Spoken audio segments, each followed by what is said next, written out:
नई कहानी देखने के लिए चैनल को सब्सक्राइब करें और बेल आइकन दबाना ना भूलें। भाव्या अपनी भाभी वनिका के साथ में अपने डांस क्लास के लिए जाती है, जहां उसकी गुरु चांदनी उससे बोलती है, भव्या, मेरे बुलाने पर तुम यहाँ आई, वो भी इतने दिनों बाद। मुझे बहुत अच्छा लगा, पर मेरा तुम्हें यहाँ बुलाने का कुछ और मकसद था। मुझे यहाँ बुलाने की कोई खास वजह? मैं कुछ समझी नहीं। साफ साफ बोलिए, आप क्या बोलना चाहती हैं? भव्या, मुझे तुम्हारी मदद चाहिए। तो इसमें इतना हिचकिचाने वाली क्या बात है? आपको जो भी बोलना है साफ साफ बोलिए ना। इस बार हमारी एकेडमी नेशनल लेवल पर हिस्सा लेने जा रही है। अरे वाह, ये तो बहुत अच्छी बात है। हम सब कब से इस दिन का वेट कर रहे थे। पर अफसोस, मैं तो इस प्रतियोगिता का हिस्सा ही नहीं बन सकती, क्योंकि अब मैं पहले जैसी नहीं रही। तुम कर सकती हो और हम चाहते हैं कि तुम ही करो, क्योंकि तुम पिछली बार स्टेट लेवल में फर्स्ट रैंक से जीती थी और मुझे पूरा यकीन है कि इस बार भी तुम कथकली में जीत सकती हो। उस समय की बात कुछ और थी। तब तो मैं अपने दोनों पैरों पर चल सकती थी, दौड़ सकती थी, लेकिन अब तो मैं लंगड़ी हो चुकी हूँ। अब तो मैं कथक नहीं कर सकती। ये बोलकर भाव्या वहाँ से चली जाती है और चांदनी वनिका से बोलती है, आपके बोलने पर हमने ये कर तो दिया, पर मुझे नहीं लगता भव्या मानेगी। भव्या कथकली जरूर करेगी और देखना जीतेगी भी। वो लंगड़ी जरूर है, पर उनका पैशन अभी भी नहीं बदला। हम भी यही चाहते हैं कि वो इस कंपटीशन में हिस्सा ले और अपने साथ साथ हमारी एकेडमी का नाम भी रोशन करे। इसलिए तो हमने आपकी बात मानकर उसको यहाँ बुलाया और उससे बात की। वनिका चांदनी से वादा करके भाव्या के साथ घर जाती है, जहाँ भाव्या अपने रूम में जाकर अपनी विनर वाली फोटो को देखकर रोने लगती है। तभी वनिका उसके रूम में आती है और भाव्या अपनी भाभी को देखकर अपने आंसू पोंछ लेती है और फोटो को साइड में रख देती है, जिसे देखकर वनिका उससे बोलती है, पुराने दिन भी क्या दिन थे, नहीं? पहले कथकली के लिए आपके अंदर कितना क्रेज था। आपने जब स्टेट लेवल पर हिस्सा लिया था, तब आपके अंदर कितना जुनून था, कितनी जिद थी उस कंपटीशन को जीतने की। पर अब वो तो आज भी है, पर मेरे पास पैर नहीं है। अरे हाँ, मैं तो भूल ही गई कि अब आप एक लंगड़ी हैं जो सही से चल भी नहीं सकती। वैसे आपने मना करके ठीक ही किया। वैसे भी आप जीत तो पाती नहीं, और हार का सामना करने से तो अच्छा यही है कि ऐसी प्रतियोगिता में हिस्सा ही ना लिया जाए। भाभी, आपको क्या लगता है, अगर आज मैं लंगड़ी हूँ तो क्या मैं कथक नहीं कर सकती? ऐसा कुछ नहीं है, मैं सब कुछ कर सकती हूँ। और देखना, बहुत जल्द आप मुझे दोबारा कथकली करते हुए देखेंगी। और हाँ, मैं हार से डरती नहीं हूँ, क्योंकि मैंने हारना कभी सीखा ही नहीं है। वो तो वक्त ही बताएगा। अच्छा, मैं चलती हूँ, माँ जी की दवाई का टाइम हो रहा है। वनिका अपनी ननद को कथकली के लिए उकसाकर वहाँ से बाहर जाकर चुपके से भाव्या को देखने लगती है। भाव्या अपनी भाभी के जाते ही अपनी कथकली वाली ड्रेस को पहनकर कथकली के कुछ स्टेप्स करती है, लेकिन वो एक भी स्टेप नहीं कर पाती और नीचे गिर जाती है। ये देखकर वनिका अपने रूम में जाकर खुद से बोलती है, भव्या के अंदर मैंने उसका पैशन तो जगा दिया है, पर ऐसा ना हो कि वो एक बार फिर से हार मान जाए और अपना सपना अपने पैरों की वजह से पूरा ना कर पाए। वनिका अपनी चालाकियों से भाव्या के अंदर कथकली करने की नई उम्मीद तो जगा देती है, पर भाव्या की नाकाम कोशिश देखकर अंदर ही अंदर ये सोचकर परेशान होती है कि कहीं भाव्या इस कंपटीशन के लिए मना ना कर दे। और इसीलिए एक दिन वनिका भाव्या के पास जाकर उससे बोलती है, इरादा अभी मजबूत है या डगमगा रहा है? भाभी, इरादे उनके डगमगाते हैं जिनके सपने छोटे होते हैं। अगर ऐसा ही है तो अपनी डॉक्टर से बात करो। मैंने काफी लोगों को देखा है जिनके पैर नहीं होते और वो नकली पैर के जरिए चलते हैं, और मुझे अपने नंद पर पूरा यकीन है कि वो हर बार की तरह इस बार भी जीतेगी। भाभी, आप मेरे साथ हैं? हाँ, मैं हमेशा तुम्हारे साथ हूँ। ये सब मैंने इसलिए किया ताकि जिन सपनों को तुम दबा चुकी हो उनको फिर से नई उड़ान दे सको। भाभी, आप मेरे साथ हैं। देखना, अब मुझे जीतने से कोई नहीं रोक सकता। अब मैं इस कंपटीशन में हिस्सा जरूर लूंगी। जिसके बाद वनिका भाव्या के डॉक्टर से बात करके वनिका भाव्या को हॉस्पिटल लेकर जाती है। नकली पैर की मदद से भाव्या अपने सपने की ओर पहला कदम उठाती है और अपनी एकेडमी में जाकर चांदनी से बोलती है, मैं इस कंपटीशन में जरूर हिस्सा लूंगी। आप मेरा नाम लिख दीजिए मैम। इतना बड़ा बदलाव, तुमने तो कमाल ही कर दिया। जिसके बाद भाव्या रोज अपनी एकेडमी में जाती और कथक की प्रैक्टिस करती। देखते ही देखते वो दिन आ जाता है जब भाव्या स्टेज पर सबके सामने आकर कथकली से सबका मन मोह लेती है और नेशनल लेवल पर फर्स्ट आकर अपने घर वालों और डांस एकेडमी का नाम रोशन करती है।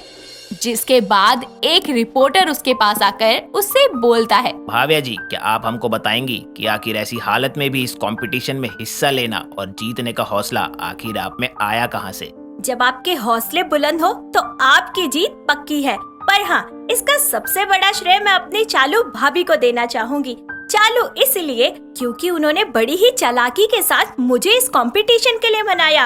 और हाँ, आज मैं अपनी भाभी और अपनी गुरु चांदनी की वजह से ही यहाँ तक पहुँची हूँ। मैडम, आपने पहले भी स्टेट लेवल पर कथकली की ट्रॉफी अपने नाम की थी, पर उसके बाद ऐसा क्या हुआ कि आपने अपना कथक से नाता ही तोड़ लिया और आज फिर जब आप हमारे सामने आई तो एक विनर के रूप में? ये सवाल सुनते ही उसकी आंखों में आंसू आ जाते हैं और वो अपने पुराने दिनों को याद करके बताती है कि किस तरह वो अपनी कार से जा रही थी और उसकी कार का एक्सीडेंट हो जाता है। और जब उसकी आंख खुलती है तो वो देखती है कि उसका एक पैर उससे छिन चुका है, जिसके बाद से उसने कथक करना बंद कर दिया था और अपने अंदर के पैशन को कहीं मार दिया था।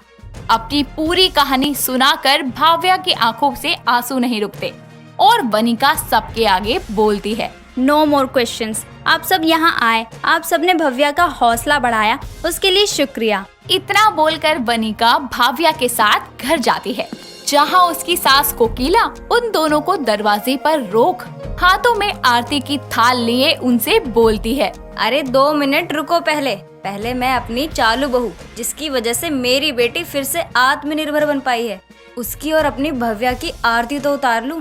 कोकिला उन दोनों की नजर उतारकर उनको घर के अंदर लाती है, जिसके बाद कोकिला भाव्या से बोलती है, तेरा खुद का सपना था कि तू खुद की डांस एकेडमी खोले, जिनमें उन बच्चों को तू कथकली सिखा पाए जो डांस करना और सीखना तो चाहते हैं पर किसी कारण वो सीख नहीं पाते।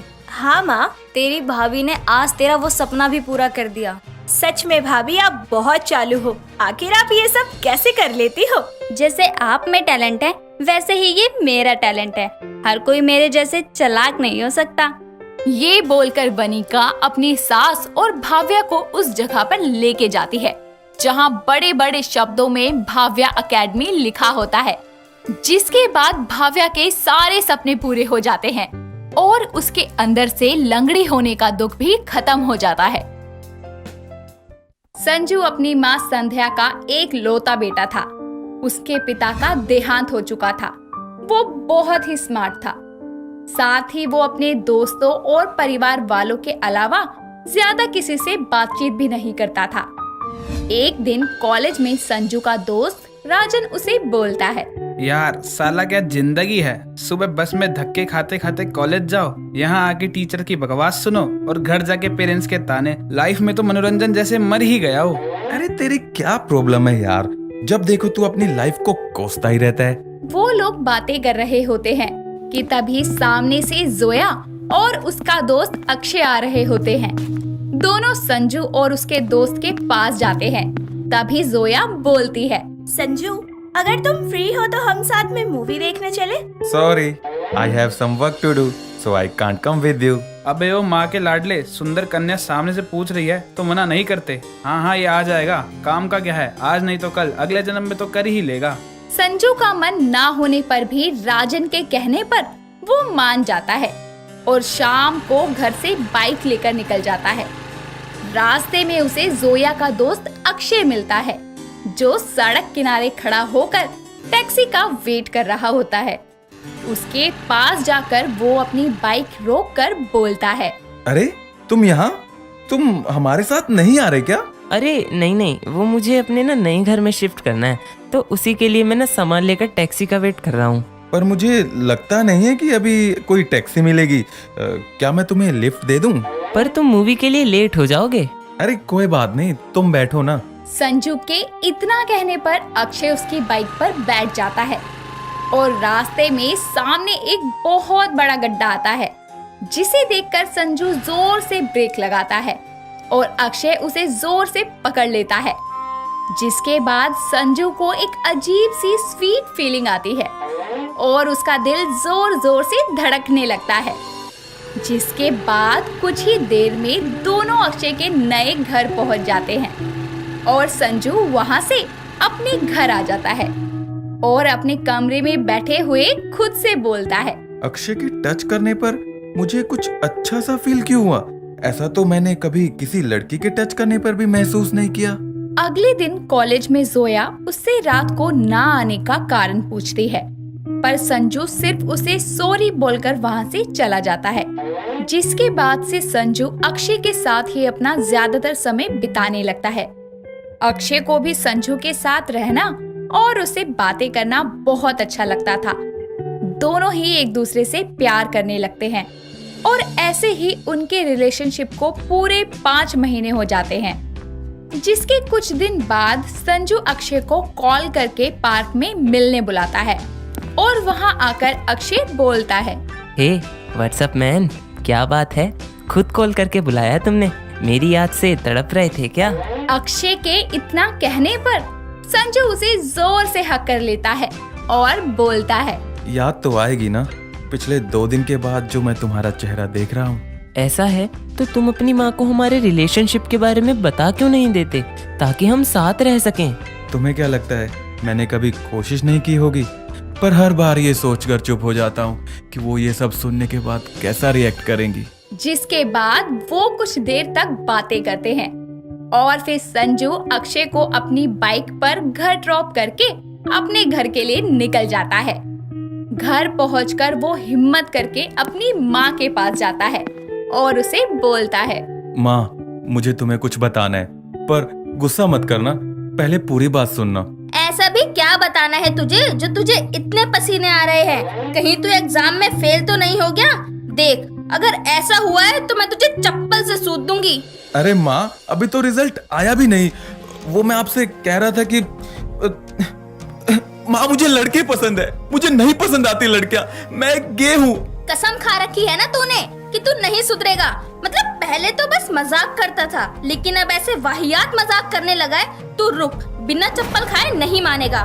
माँ सुनो, देखो मेरी तरफ, मैं सच में मजाक नहीं कर रहा हूँ। मैं एक गे हूँ, मुझे लड़के पसंद आते हैं, नहीं पसंद आती मुझे लड़कियाँ, और इस बात से मैं नकार नहीं सकता क्योंकि मेरी रीढ़ में अरे निकम्मे, तेरे पापा के जाने के बाद मैंने तुझे अकेले ही पाला है, इसलिए नहीं कि तू गे बने।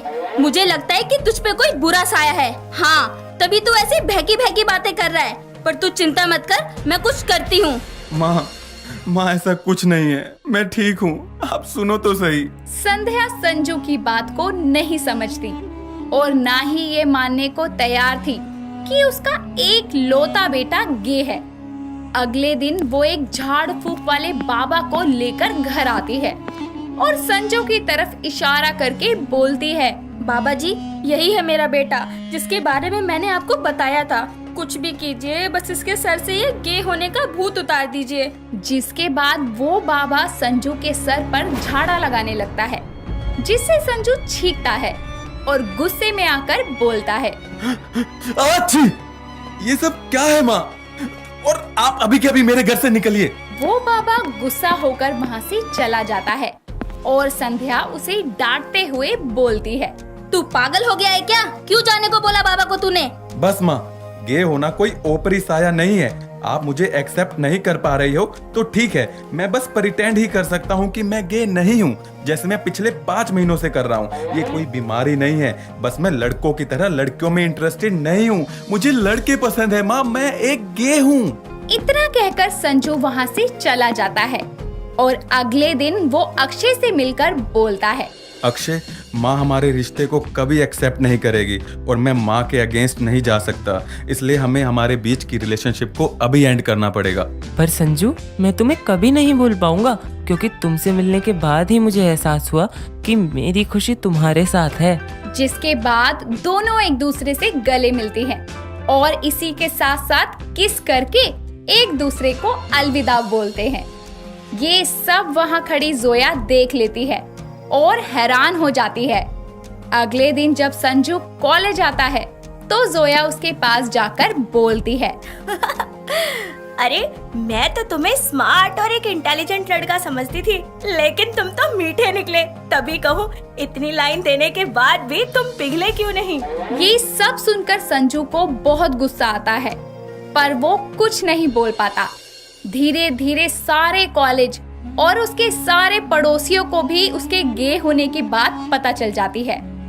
सब उसे इस बात के लिए बुरी नजरों से देखने लगते हैं, जिससे वो बहुत ज्यादा दुखी हो जाता है और अक्षय से ना मिलने के कारण भी अब वो चुप चुप रहने लगता है। उसकी माँ संध्या से उसकी ये हालत देखी नहीं जाती, इसीलिए वो एक डॉक्टर से इस बारे में पूछने जाती है और वो डॉक्टर उसे बोलती है, देखिए संध्या जी, गे या लेस्बियन होना कोई बीमारी नहीं होती। ये सब हमारे हार्मोनल चेंजेस पर निर्भर करता है।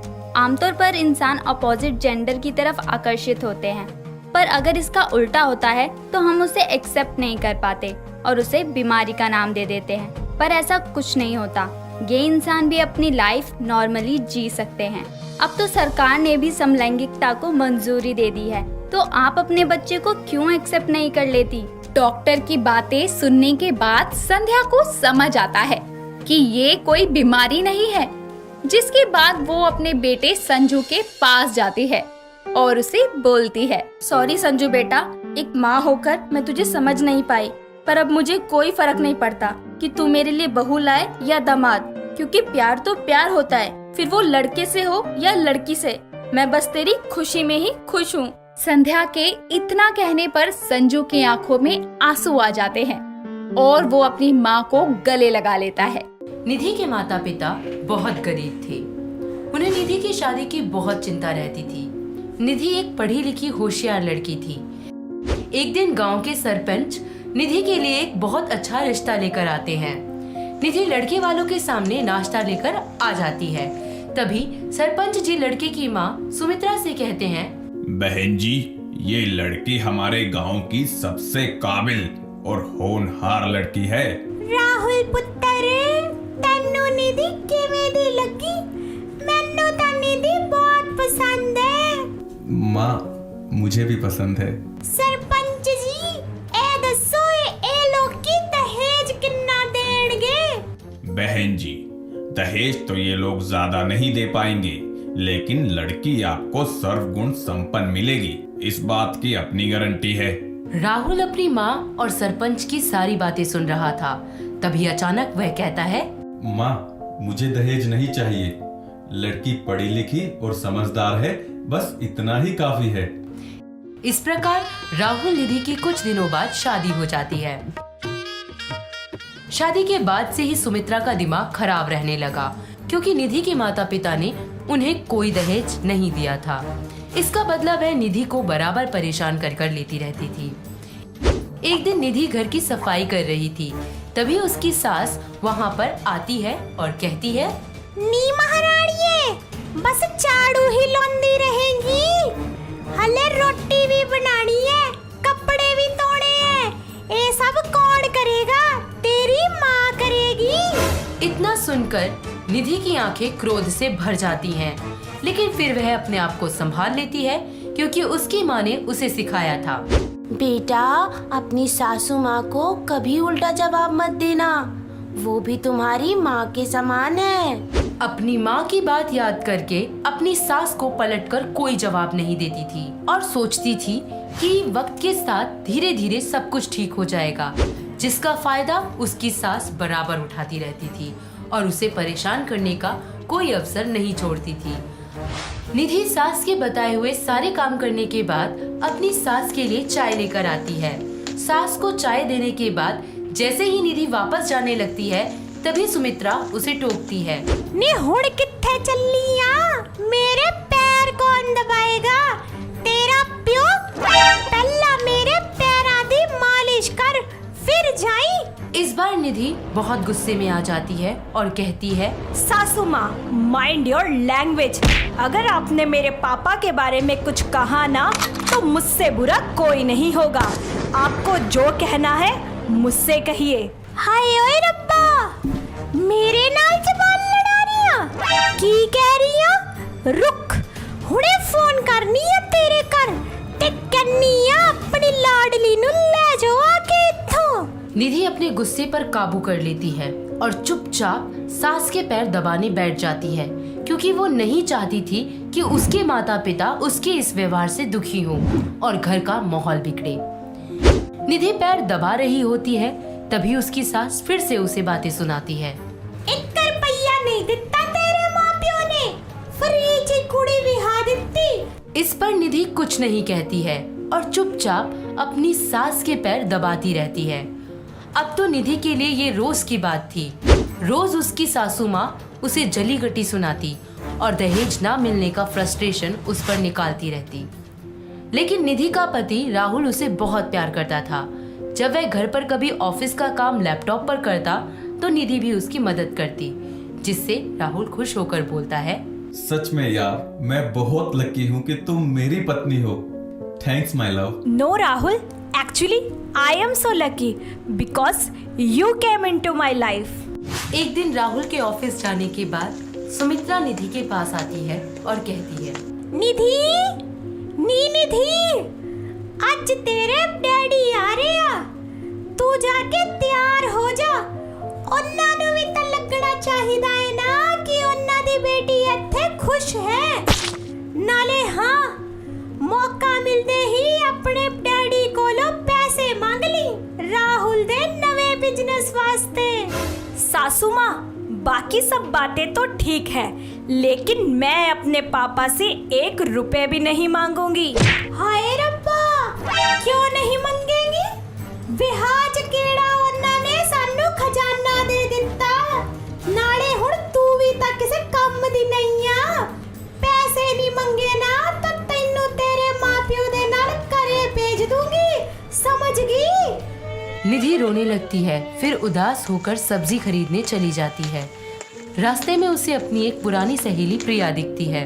दोनों एक दूसरे को देखकर बहुत खुश हो जाते हैं, लेकिन प्रिया निधि के चेहरे की उदासी देखकर पूछती है, क्या बात है निधि, इतनी उदास क्यों है? क्या बताऊं प्रिया, मेरे हस्बैंड तो बहुत अच्छे हैं, बस मेरी सासू माँ बहुत कड़वी है। और फिर निधि प्रिया को अपनी पूरी आपबीती सुना देती है। निधि की पूरी बात सुनकर प्रिया कहती है, बस इतनी सी बात, इसका सलूशन तो बहुत आसान है। तेरी सास लालची है, तो तू उस सास का मुंह पैसों से बंद कर दे, फिर वो तुझे परेशान भी नहीं करेगी। वो कैसे प्रिया, मेरे पास तो पैसे भी नहीं है, मैं उन्हें पैसे कहाँ से दूंगी? देख निधि, तुझे तो पता ही है कि हमारे देश में गवर्नमेंट जॉब को कितनी इम्पोर्टेंस दी जाती है, और तू तो स्कूल की टॉपर भी रही है, तो एक बार फिर से प्रिपरेशन शुरू कर दे। मैं तेरे लिए गवर्नमेंट जॉब का फॉर्म फिल कर दूंगी। प्रिया, इससे क्या होगा?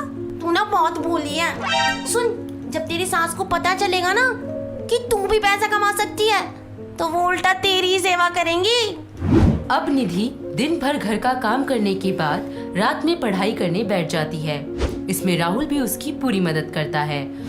आखिर एक दिन निधि ने कड़ी मेहनत करके गवर्नमेंट जॉब पा ही ली। निधि ने जैसे ही ये खबर राहुल को बताई, राहुल खुश होकर अपनी माँ के पास गया और कहता है, माँ, निधि की गवर्नमेंट जॉब लग गई है। खबर सुनते ही राहुल की माँ बहुत खुश हो जाती हैं। अरे वाह, ए तो बहुत चंगी गल है। हुण तां बेटे दे नाल नाल बहू भी कमाऊगी, कितना सारा पैसा हो जाऊगा। बेटा, ए ता दस, मेरी बहू कित्थे लगी है, केड़ा डिपार्टमेंट है ओदा? माँ, निधि पुलिस वाली हो गई है।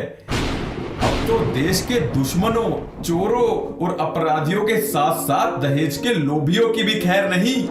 सबको उठा उठा कर जेल में डाल देगी मेरी बीवी। अब तो गवर्नमेंट की तरफ से भी पूरी पावर है। इतना सुनते ही सुमित्रा के पसीने छूट जाते हैं। वे घबरा जाती है और सोचने लगती है। तभी राहुल के टोकने पर वह सपने से बाहर आती है और सामने निधि को पुलिस की वर्दी में सामने पाती है। बिना 1 मिनट की देरी किए वह घबराकर दौड़ती हुई निधि के पास जाती है और हाथ जोड़कर अपने किए की माफी मांगती है। मिन्नू माफ कर दे बहू, मैं तो समझ ही नहीं पाई कि तू कितनी चंगी आ, कितनी काबिल आ। निधि पुत्र मैनू माफ कर दे। कोई बात नहीं मम्मी जी, जब जागो तब सवेरा। और वह मुस्कुराकर माँ को गले लगा लेती है।